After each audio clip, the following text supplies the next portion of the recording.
There's a boy in my year, and all the way through school, we've been toe to toe on grades. Not just that, but we're equally ambitious, grasping opportunities with both hands, including doing extracurricular work within the community. We even look alike. Anyway, let's say we continue this trend, and we go on to the same university, and we do the same degree. We achieve the same results. It's at this point our paths and probability of success diverge. Statistically, he is more likely to become senior to me and more likely to earn more than me. By data analysed by TIC Finance, the gender pay gap within the financial sector sits at 33.6%. A gender pay gap like this will have a knock-on effect for the rest of my life.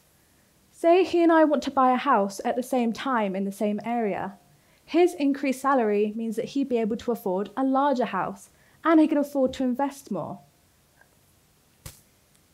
He'd build up a larger pension pot, meaning that he'd be more comfortable in his twilight years. How is that fair? I'd work just as hard as he did, and yet, due to factors linked to my gender, my climb to the top would have been steeper and littered with obstacles. So, let's get down to it. What is the gender pay gap? It's the difference between the average hourly earnings of men and women across all jobs in the UK, and it currently sits at 15.4%. And what this means is that your mothers, your sisters, your friends, your daughters are all valued at 15.4% less than men. Now, I don't know about you, but that really does not sit well with me. And as I don't like to sulk, and I believe actions speak louder than words, today I'm going to be talking about what we can do to close the gender pay gap. One thing I hear a lot when talking about the gender pay gap is that women have it better than they had it before. So let's talk about that. In 1950, the gender pay gap sat at 45%. The reasons? Women had lower education rates than men. Gender discrimination based on pay wasn't entirely legal, and there was a general consensus that women should look after the children. Women today, however, are more educated than men. We do better in our GCSEs. We do better in our A-levels. More of us go on to do degrees, and more of us get first or 2-1s. Thanks to laws like the Equal Pay Act of 1970, gender discrimination is no longer legal. And yet, the gender pay gap still sits at 15.4%. So, what's the sticking point? Today, I'm going to be discussing 3 hurdles that stand in the way to pay equality and what we can do to clear them. 1, childcare. 2, career progression. And 3, education. So, childcare and the gender care imbalance. Yes, kids, the first hurdle is us. A 2021 study by the Institute for Fiscal Studies shows that even in couples where women earned more than the man, women were more likely to adjust their careers to raise children. Where high-paid women continued to work, there was still a huge reduction seen in working hours, 26% on average, whereas the fathers, even those who earned less than their partners to begin with, saw little to no reduction. And whereas 90% of fathers were seen to be in full-time employment or self-employed 3 years on, only 28% of new mothers were, which of course contributed to an overall decline in women's salaries and further that widened that gender pay gap. So, why do mothers take a hit in the paycheck? It isn't one thing, but it's a chain of events starting from the decision to have children. The maternity policy of a company or country determines how long a woman is on full-time pay. In the UK, in the worst case scenario, it's 90% of your weekly wage for 6 weeks, and then it's 33 weeks on £156 or 90% of your pay, whichever is lower, and this doesn't increase in line with inflation. And guess how much full-time childcare costs in the UK? £11,200 a year. This makes working full-time for many completely unaffordable, and therefore they have to work part-time in order to reduce childcare costs, thus decreasing salaries and widening the gender pay gap. By focusing on mothers here, it may seem like I'm ignoring the fact that in 2022, both parents have the right to share parental leave of 50 weeks, which is amazing, right? This means that both parents get the opportunity to have one-on-one time with their baby. And by starting the ball rolling on shared care, means that the responsibility of looking after children does not fall squarely on the shoulders of the mothers. I'm not ignoring this right to shared care at all, but the fact that 98% of it is used by the mother makes it seem like fathers and employers are. So, why is this? Research shows that 76% of partnered dads, not even divorced or separated dads, actively want more flexible working to fit around their families. And yet, fathers only contribute to 2% of shared parental leave, with requests for flexible working from fathers being rejected at twice the rate of mothers. So, what can we do as individuals to change the way shared care is looked at in society? Well, everyone has the right to request flexible working once they've been at a company for 26 weeks. And by trying to negotiate with your employer, this means that you're able to, increase your salary. But if employers are unwilling to compromise or meet in the middle, vote with your feet and move. Plenty of companies have adjusted their policies to suit working parents. The ones that don't will simply lose talent. Men, this means you too. Employers, it's time to step up. Start talking to your employees about shared care and do your bit towards making it the norm. And what can the government do to help the childcare's impact on the gender pay gap?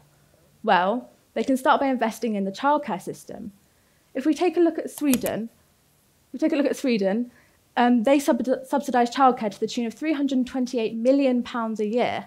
And this brings average childcare costs down to just £5.75 a day. Parents in Sweden also have the right to 480 days of shared parental leave per child, 30% of which is used by the fathers, putting our 2% to shame. The gender pay gap in Sweden is 9.8%, and thanks in part to schemes like this, it's closing quickly. It will cost the UK £2.2 billion to do the same, and if you ask me, that's a worthy investment for the estimated £10 billion boost to the income of annual working mothers. With subsidised childcare and a better balance of childcare between men and women will feel less compelled to leave the workforce, something that currently contributes to employers' reluctance to promote women. I know the more libertarian-minded might not like the idea of paying for children that aren't theirs, but think about how beneficial it would be to our economy. With lower childcare costs, couples could afford to have children and go back to work. This will keep the birth rate healthy, which is something necessary for our ageing population, and it's good for our economy.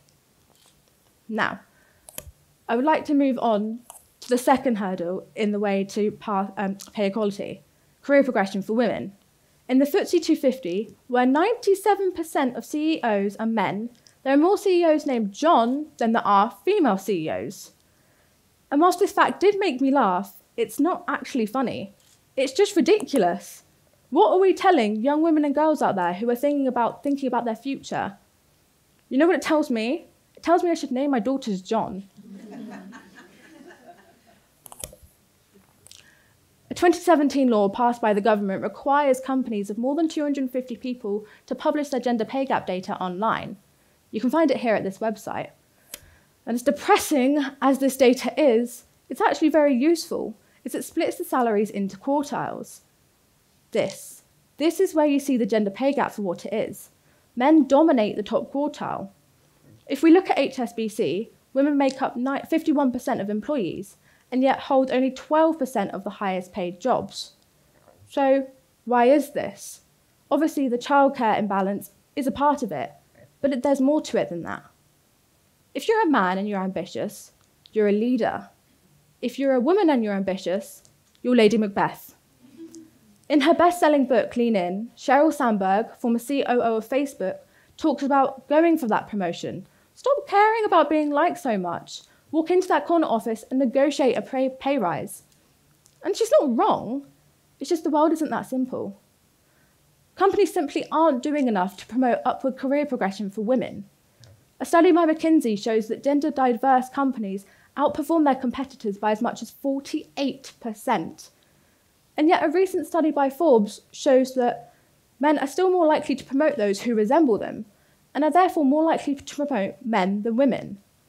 In the age of technology, companies need to start looking at the data and set the wheels in motion to train, promote, and lead new female leaders to more accurately reflect society. And if companies don't do anything to rectify the issue, then the government need to legislate. People, pick up your pen and write to your local MP. Ask them what they're already doing to bridge the gender pay gap, or tell them that they aren't doing enough. Now, the third hurdle I'd like to move on to is education. I'm a huge fan of education, as it allows people to make more informed decisions. Parents, governments, organisations, and individuals need to start being more open about why the gender pay gap exists and its consequences.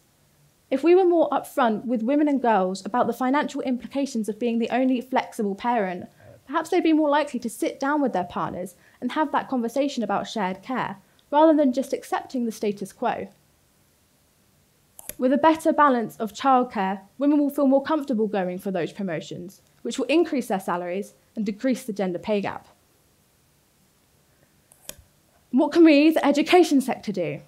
Well, we can start by squashing those ridiculous ideas that only boys can go into maths and science, and therefore go into those higher paid STEM roles. I remember when I went to a careers fair when I was 11 or 12, and I went up to the forces stand, and the guy asked me, "Oh, what would you like to do when you're older?" To which I said medicine, which is what I was thinking about at the time. And he said, "Oh, medicine, you want to be a nurse?" Exactly. And as quick as a flash, my stepmum, who is the friendliest woman alive, she said medicine, not nursing. They're different degrees. She wants to be a doctor. To which he said, "Oh, I assume she wanted to be a nurse because she's a girl."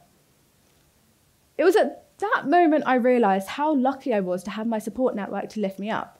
But how many other girls would have heard a comment like that and thought, "Oh, does the adult I look up to not think I can be a doctor because of my gender?"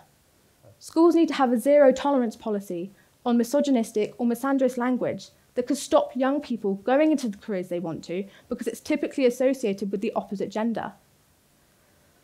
By removing these societal barriers, young women will feel more empowered to go into these higher paid roles, say in finance or science or IT. This will only have a positive impact on the gender pay gap, and it will remove those archaic gender stereotypes. We wouldn't let the London Underground Mind the Gap announcement stop us from stepping on that train and reaching the destination of our choice. We shouldn't let the gender pay gap data discourage us from going for that promotion, going for those higher paid jobs, or talking about childcare with our partner.